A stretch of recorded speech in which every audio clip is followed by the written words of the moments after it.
Before we begin our story, let us go back 300 years to the late 1600s. In those years, one of the most famous men in the world was Captain William Kidd. Captain Kidd was a pirate. He sailed the seas, capturing any ships he found. He and his men took money from these ships. Captain Kidd hid this money in different places.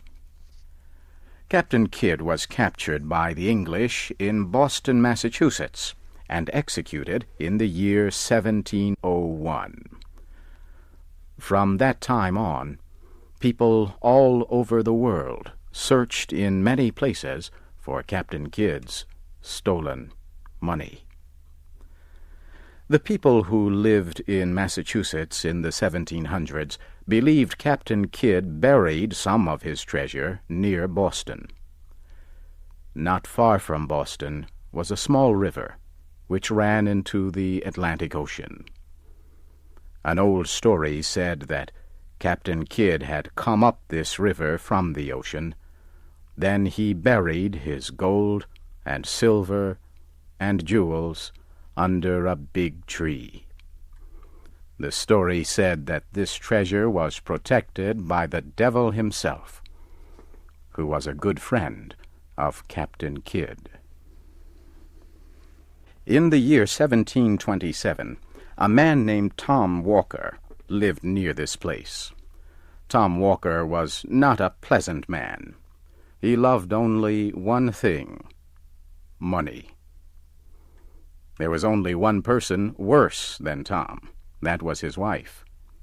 She also loved money. These two were so hungry for money that they even stole things from each other. One day, Tom Walker was returning home through a dark forest.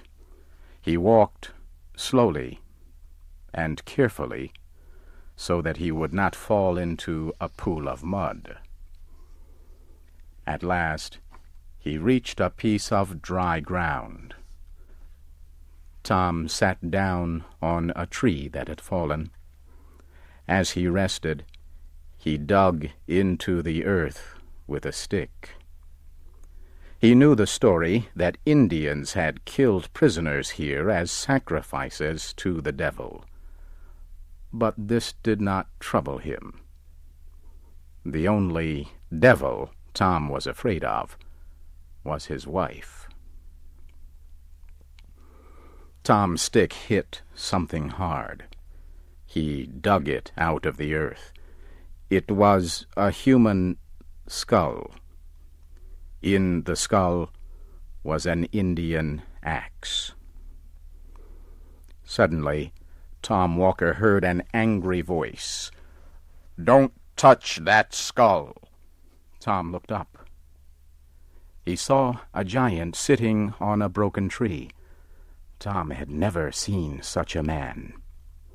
He wore the clothes of an Indian.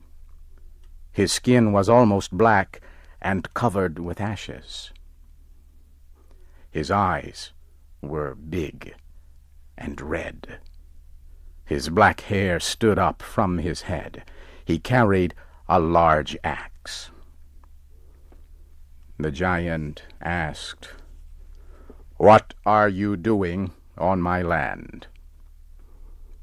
But Tom Walker was not afraid. He answered, "What do you mean? This land belongs to Mr. Peabody." The strange man laughed and pointed to the tall trees. Tom saw that one of the trees had been cut by an axe. He looked more closely and saw that the name Peabody had been cut into the tree. Mr. Peabody was a man who got rich by stealing from Indians. Tom looked at the other trees. Every one had the name of some rich, important man from Massachusetts. Tom looked at the tree on which he was sitting. It also had a name cut into it, the name of Absalom Crowninshield. Tom remembered that Mr. Crowninshield was a very rich man. People said he got his money, as Captain Kidd did, by stealing ships. Suddenly the giant shouted, "Crowninshield is ready to be burned. I'm going to burn many trees this winter." Tom told the man that he had no right to cut Mr. Peabody's trees. The stranger laughed and said, "I have every right to cut these trees. This land belonged to me a long time before Englishmen came to Massachusetts. The Indians were here. Then you Englishmen killed the Indians. Now I show Englishmen how to buy and sell slaves, and I teach their women how to be witches." Tom Walker now knew that the giant was the devil himself. But Tom Walker was still not afraid. The giant said Captain Kidd had buried great treasures under the trees, but nobody could have them unless the giant permitted it. He said Tom could have these treasures, but Tom had to agree to give the giant what he demanded. Tom Walker loved money as much as he loved life, but he asked for time to think. Tom went home. He told his wife what had happened. She wanted Captain Kidd's treasure.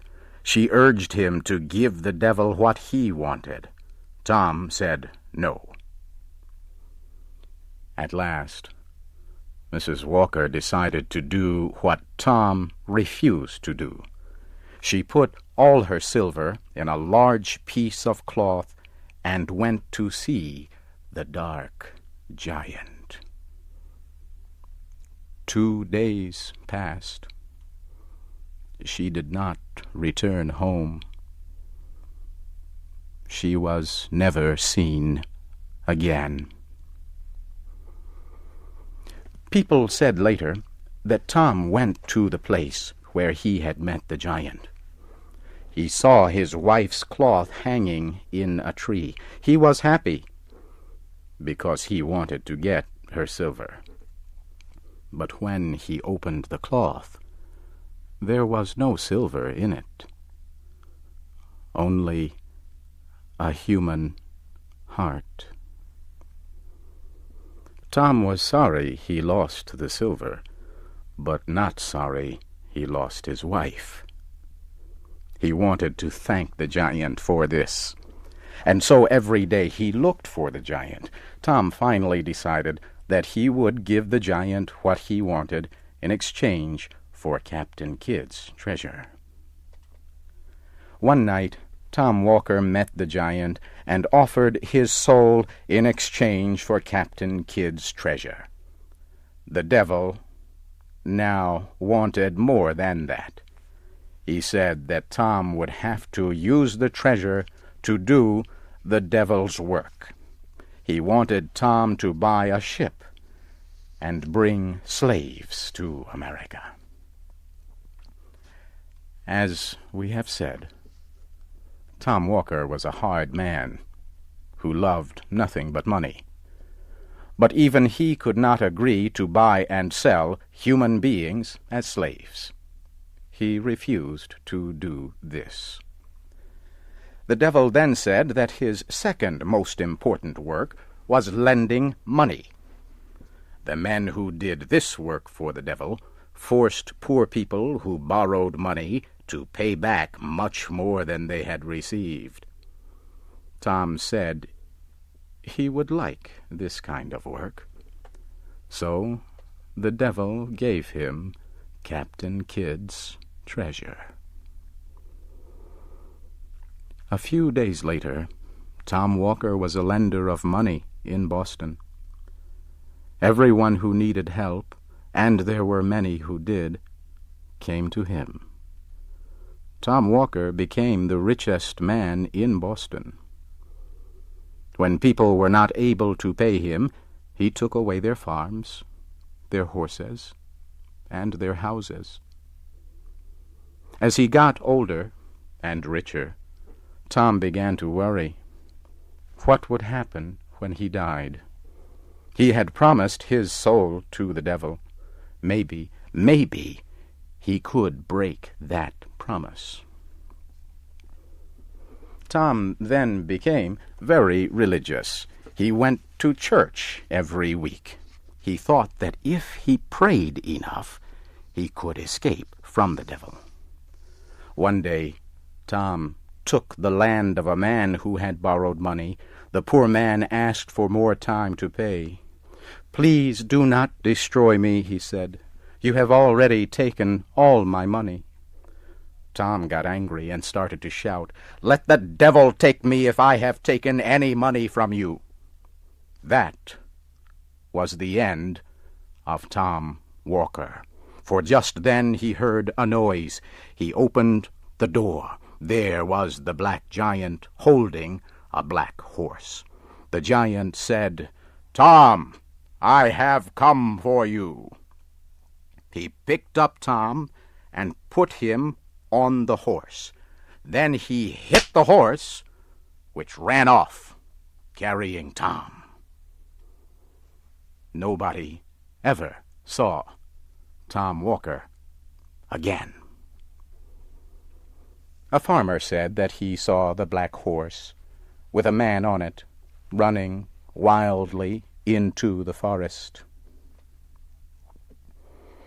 After Tom Walker disappeared, the government decided to take Tom's property, but there was nothing to take. All the papers which showed that Tom owned land and houses were burned to ashes. His boxes of gold and silver had nothing in them but small pieces of wood. The wood came from newly cut trees. Tom's horses died, and his house suddenly burned to ashes.